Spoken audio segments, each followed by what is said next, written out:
Estimados estudiantes, tengan ustedes un buen día. Vamos a iniciar el último tema de nuestro PSC, que se refiere precisamente a la electrocardiografía.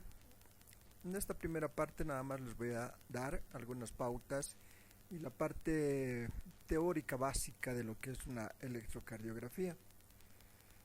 Tenemos que ir más o menos recordando que la célula miocárdica en situación de reposo es eléctricamente positiva a nivel extracelular y negativa a nivel intracelular. Esto es muy importante recordarlo porque en base a esto vamos a ver el potencial de acción de estas células miocárdicas y lo que termina siendo el electrocardiograma. Cualquier estímulo que se produce un aumento de la permeabilidad de los canales de sodio que conlleva a que cambie la polaridad como en cualquier otra célula, siendo positiva intracelularmente y negativa extracelularmente. A esto se llama lo que conocemos como despolarización. Posteriormente vuelve a su polaridad inicial, lo que denominamos repolarización. Entonces, ¿qué es lo que capta el electrocardiograma? Precisamente estos dos eventos, tanto la despolarización como la repolarización. Entonces, siempre que hay un potencial eléctrico a nivel especialmente de la célula, en este caso miocárdica, ¿sí?, se va a transmitir ese impulso eléctrico en todo nuestro sistema cardionector, que denominamos un sistema eléctrico fisiológico del corazón. Entonces, ese sistema cardionector es el que agarra el electrocardiograma y lo traduce en lo que nosotros vamos a ver, esas líneas o esas gráficas que habitualmente conocemos, ¿sí?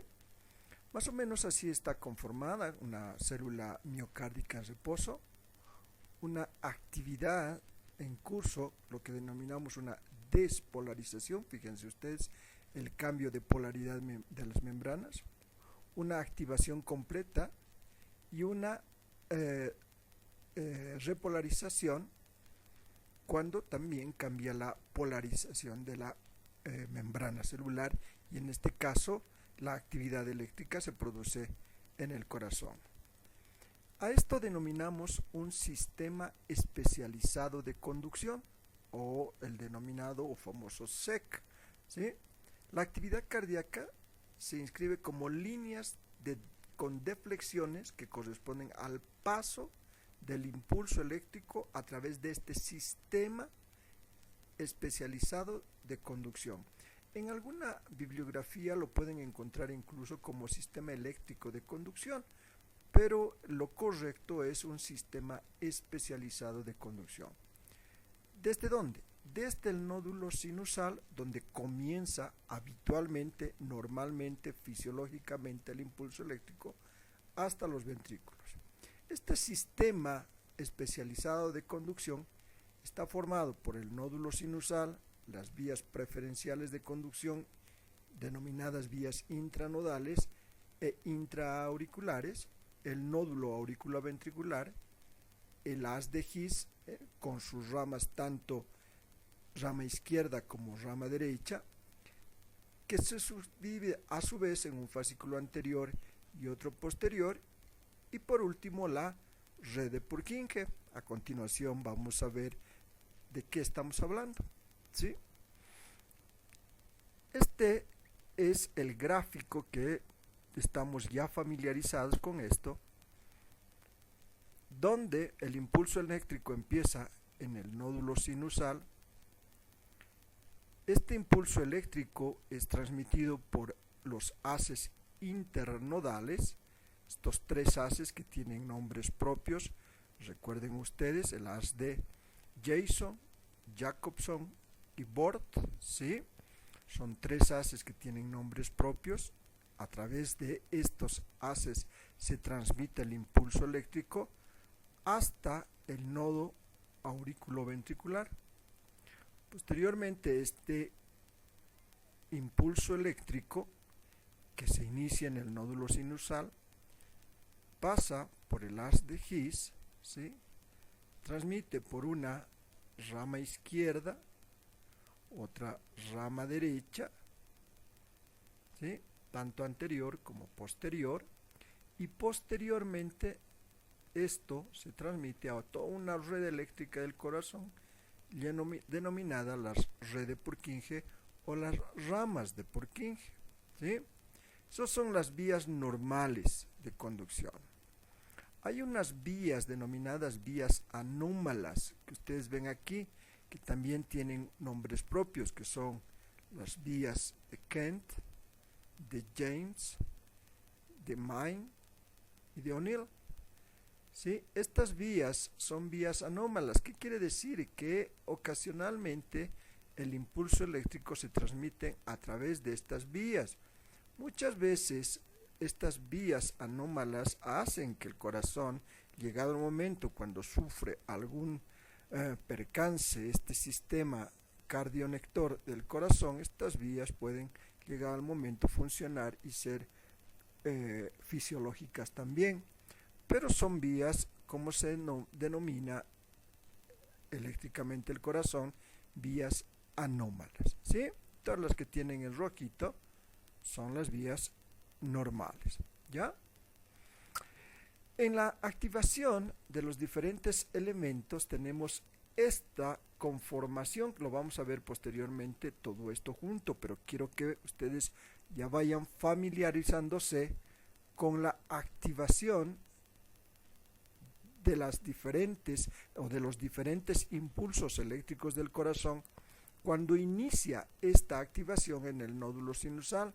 Recuerdan ustedes, acá se activa o acá empieza el impulso eléctrico y es transmitido posteriormente. Esa transmisión del impulso eléctrico, ¿sí?, es esta, donde hay una activación auricular, donde hay una conducción del nódulo auriculoventricular, esta que habíamos denominado, una activación ventricular y por último una repolarización ventricular. Cada una de estas, ¿sí?, fíjense, tienen números propios, todo esto, 1, el 2, el 3, el 4 y el 5, ¿sí?, se transmite en estas curvas que nosotros llamamos en el electrocardiograma los trazos electrocardiográficos, que son la P, la PR, QRS, ST y T, ¿sí? También 5 que corresponden a cada uno de estos números. Es importante recordar esto porque a través de estos impulsos eléctricos que reconoce el electrocardiograma, nosotros nos ubicamos en el impulso eléctrico del corazón, que el 1 corresponde al P, que el 2 corresponde al PR, que el 3 corresponde al complejo QRS, que el 4 al ST y el 5 al T, ¿sí?, que es lo último, la repolarización ventricular, que lo vamos a ver posteriormente un poquito más claro, pero quiero que se familiaricen los diferentes segmentos electrocardiográficos, todos estos segmentos electrocardiográficos, quiero que se familiaricen con este sistema eléctrico del corazón, porque a través de esto vamos a poder interpretar alguna anomalía en el corazón. Simplemente como un ejemplo, si digamos este trazo P o este PR tuviera algún problema, ¿sí?, o tuviera algún trazo anormal, ya estuviéramos distinguiendo dónde se está produciendo el problema o la anomalía, a nivel auricular en algún caso o a nivel ventricular en algún caso, para distinguir no solamente el estado eléctrico del corazón, sino la correspondiente fisiología normal del llenado cardíaco.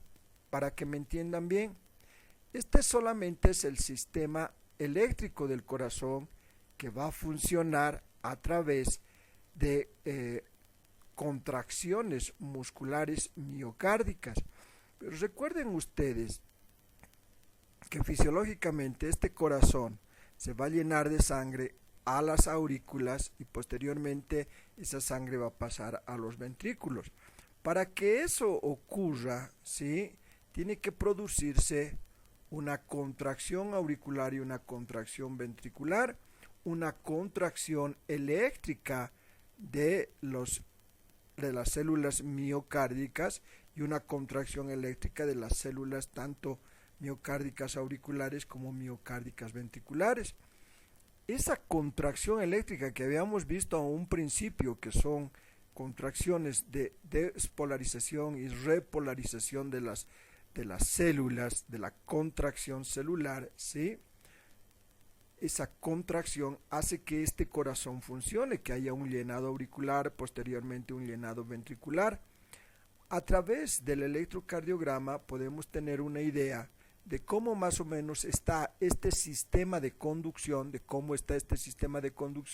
pero a la vez podemos identificar claramente si hay alguna anomalía tanto en el llenado auricular como en el llenado ventricular o en el vaciado de estos, que quiere decir cuando se vacían las aurículas de sangre y cuando se vacían los ventrículos de sangre cuando sale eyectada. Entonces, gracias al electrocardiograma, ¿sí? Gracias a esta gráfica que ustedes tienen acá, vamos a identificar si hay alguna anomalía tanto en la conducción nerviosa del corazón, en la conducción eléctrica del corazón, como su repercusión en el llenado o vaciado auricular, como en el llenado o vaciado ventricular. ¿Sí? Entonces, muy importante la interpretación del electrocardiograma en lo que se refiere tanto a la conducción al sistema eléctrico del corazón, pero también a la fisiología propia de llenado y vaciado, tanto de aurículas como de ventrículos. ¿Ya? Entonces, una vez que tenemos idea de lo que mide el electrocardiograma o de cómo más o menos funciona esto, tenemos que el electrocardiograma es un registro gráfico de las diferentes potenciales existentes entre puntos diversos eléctricos del corazón o entre un punto del mismo otro cuyo potencial permanece igual a cero. A eso se denomina central terminal del electrocardiograma. ¿Cuál es esa central terminal del electrocardiograma? Es donde se inicia el registro, en este caso en el nódulo sinusal. Este equipo de registro consiste en unos cables o electrodos de un aparato de registro. Los electrodos se colocan en la piel del enfermo en localizaciones predeterminadas de manera universal, esto es, todos, de modo que nos permite obtener registros comparables entre sí. Es muy importante esta palabrita comparables, porque estos registros tienen que ser comparados con la normalidad y algún problema que ocurra. ¿Sí? Este registro que nosotros denominamos, este registro electrocardiográfico, es transmitido a una hoja. Todos conocemos esta hoja, o bueno, algunos que no conocen se las presento. Es una hojita electrocardiográfica que la van a ver así, la van a ver una hoja milimetrada, que quiere decir con unos cuadraditos donde se va a dibujar los trazos electrocardiográficos. Pero esta hoja milimetrada no viene así por gusto, sino porque cada uno de los cuadraditos tiene que ser interpretado en el electrocardiograma, ¿sí? Se denomina escala en la tira del papel del electrocardiograma. Esta es una escala donde tiene un eje horizontal, ¿sí? Un pequeño cuadradito de 1 milímetro que corresponde a 0.04 segundos, o sea, este cuadradito que ustedes ven acá, mide 1 milímetro. Este milímetro corresponde a 0.04 segundos, ¿sí? Estamos hablando del latido del corazón. Un cuadrado grande, ¿sí? Mide 5 milímetros y corresponde a 0.20 segundos, ¿sí? Esto ya interpretado en el electrocardiograma. Pero también tenemos un eje vertical, fíjense ustedes, este es el eje horizontal y este es el eje vertical. Este eje vertical también tiene un pequeño cuadradito de 1 milímetro que corresponde a 0.1 milivoltios. Ya no vamos a ver, este eje horizontal corresponde y está medido en segundos. En cambio, en la parte vertical, en la medición vertical de esta electrocardiografía ya no se mide en segundos, sino se mide en milivoltios, ¿sí? Lo que corresponde al potencial eléctrico del corazón. Y un cuadrado grande de 5 milímetros, el mismo cuadrado, ¿sí? Corresponde, pero leído en forma vertical, corresponde a 0,5 milivoltios, ¿sí? Es importante recordar esto porque, primero, estos 4 segundos de impulso eléctrico o estos 20 segundos de impulso eléctrico o 1 milivoltio o 5 milivoltios, ¿sí? Tanto medidos, tanto horizontalmente como verticalmente, nos va a denotar alguna anomalía en el electrocardiograma una vez que nosotros tengamos que interpretarlo, ¿sí? Lo que les decía hace un ratito, esta línea horizontal va a medir el tiempo y esta línea vertical va a medir el voltaje en 1 milivoltio, ¿sí? O en algún caso en un milisegundo o en 0,04 segundos. Tanto la medición del tiempo cuando se produce el latido cardíaco como en voltios nos va a medir la normalidad en milivoltios y en milisegundos este impulso eléctrico, ¿sí? Muy bien, para que ya nos vayamos familiarizando con lo que anteriormente les mostraba, fíjense ustedes lo que les mostraba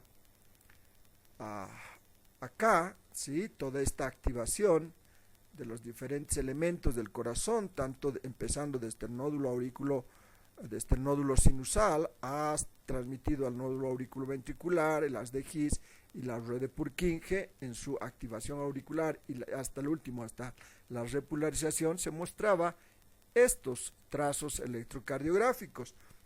Ahora esos trazos electrocardiográficos los vamos a conocer cómo corresponde en el papel. Este trazo electrocardiográfico que ustedes ya lo conocen, están familiarizados con estos trazos, ¿sí? Se transmiten a ese papel que habíamos visto, a este papel.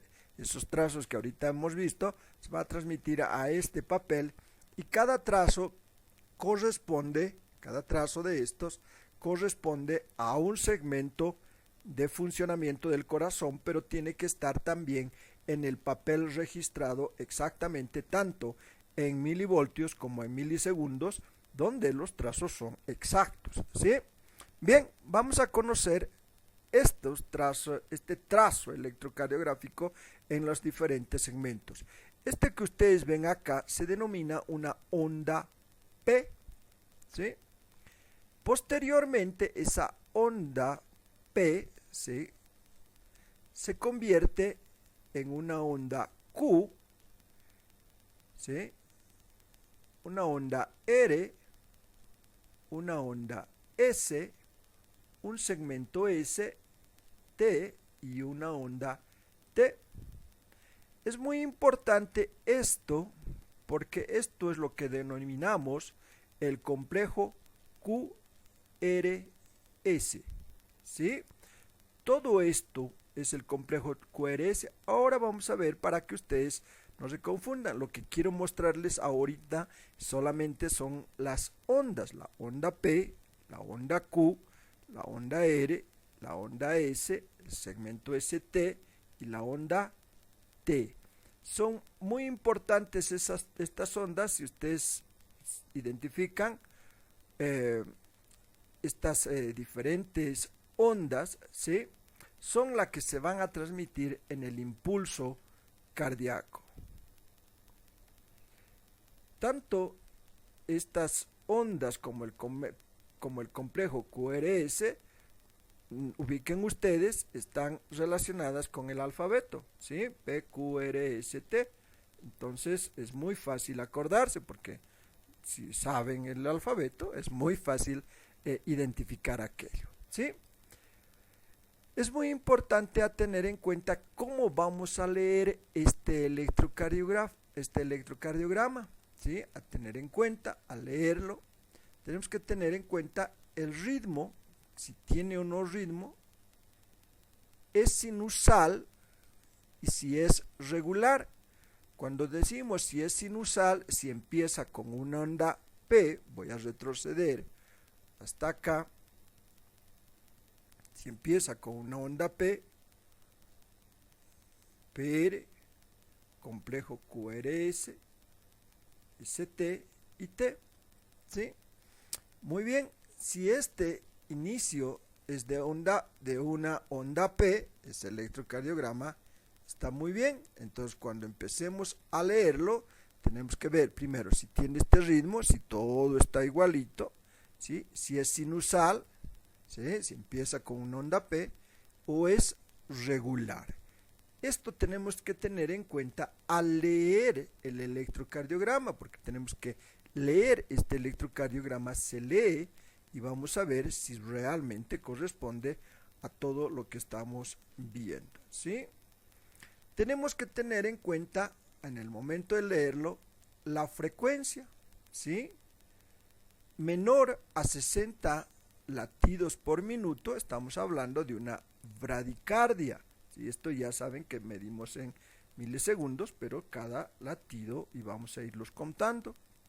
Mayor a 100 latidos por minuto, estamos hablando de una taquicardia, ¿sí? Cuando estos son muy alargados, seguramente van a llegar nada más a 40 trazos o 50 trazos por minuto. Esto lo vamos a identificar como una bradicardia porque son trazos muy largos. En cambio, cuando hay una taquicardia, estos trazos son muy cortitos, ¿sí? Muy cortitos. Entonces, por supuesto, va a estar por encima de 100 por minuto. A eso vamos a identificarlo como taquicardia, cuando son mayores, ¿sí? Muy bien, y para terminar esta parte, ya para que si ustedes se familiaricen con el electrocardiograma, vamos a tener en cuenta todo esto. Lo que les decía, vamos a tener siempre en orden alfabético, P, Q, R, S, T, U, cada onda y cada segmento. Los complejos anchos y los complejos angostos. Los intervalos, lo que les había mostrado anteriormente en el papel milimetrado, que tienen que estar exactamente en los segundos que corresponde, ¿sí? Para eso vamos a ver, ya conocemos esta onda P, ¿sí? Conocemos esta R, Q, S, J, T, U, lo que está acá. Pero cada uno de estos, ¿sí? Cada uno de estos tiene un segmento y un intervalo. Estas solamente son las ondas que habíamos visto acá. Voy a volver a traer para que ustedes no se confundan. Esta es solamente la onda P, la onda R, la onda Q, la onda S y la onda T, ¿sí? Muy bien, solamente como verán ustedes, ¿por qué se llaman así? Porque son picos que ocurren como onda P, como onda Q, como onda R, ¿sí? Son picos nada más que ocurren, pero después de interpretar estas ondas, nosotros tenemos que ver,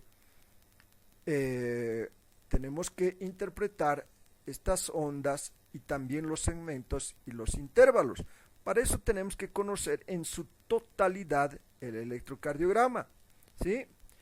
Desde el inicio de la onda P hasta la onda Q, llamamos un segmento, ¿sí? Un intervalo PR, ¿sí? Que es este, hasta acá. Dentro de este intervalo PR hay un segmento que se denomina segmento también PR, hasta acá. Desde acá, desde la onda Q, ¿sí? Ocurre que hay un pico de subida hasta la onda R, un pico de bajada hasta la onda S, ¿sí? Lo que se denomina complejo QRS, ¿sí? Todo esto que ustedes ven acá, ¿sí? Que corresponde, ¿sí? al funcionamiento del corazón, a una despolarización y repolarización que se identifica claramente con el funcionamiento del llenado y vaciado auriculoventricular, ¿sí? Se conoce con el nombre de complejo QRS, ¿sí? Quiero mostrarles una vez más acá, porque quiero que entiendan muy bien. Este complejo QRS, corresponde, ¿sí?, a la conducción nódulo aurículo ventricular, que quiere decir tanto el funcionamiento tanto de vaciado como de llenado ventricular, donde ocurren los mayores problemas. Les voy a poner nada más un ejemplo. Si es que en este momento, tanto de llenado auricular y llenado ventricular, o llenado y vaciado auriculoventricular, hubiera un problema aquí en las válvulas, ustedes se acuerdan acá, las válvulas auriculoventriculares, tanto la mitral como la tricúspide, si algo ocurriera acá, algún problema valvular estuviera ocurriendo acá, donde hay un mal llenado, un mal vaciado, una regurgitación, etcétera, etcétera, donde no permite un buen vaciado o un buen llenado, etcétera, por un problema valvular, inmediatamente se va a transmitir en este complejo QRS. Por eso es muy importante y por eso les mostraba de inicio esto en relación a esto, ¿sí? Muy bien, vamos a continuar. Posteriormente tenemos un punto J, ¿sí?, acá, y un segmento que se denomina segmento ST, ¿sí?, que es un segmento, ¿sí?, entre la onda S, el punto J y la onda T, que se llaman segmento ST, o un intervalo desde acá, ¿sí?, un intervalo desde acá hasta acá, que se denomina intervalo QT. Ahora, esto es la normalidad del electrocardiograma. Cada uno de estos segmentos, de estos intervalos, ¿sí?, fíjense, aquí tenemos el intervalo PR, el intervalo o el complejo QRS y el intervalo QT, ¿sí? Cada uno de estos intervalos, ¿sí?, tiene valores en segundos.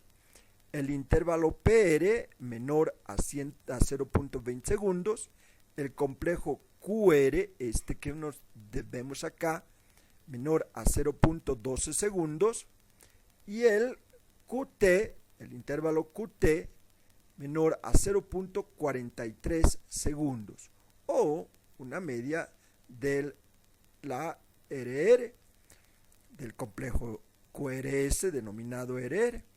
Entonces, cada uno de estos tiene un tiempo determinado, cada uno de estos intervalos tiene un tiempo determinado.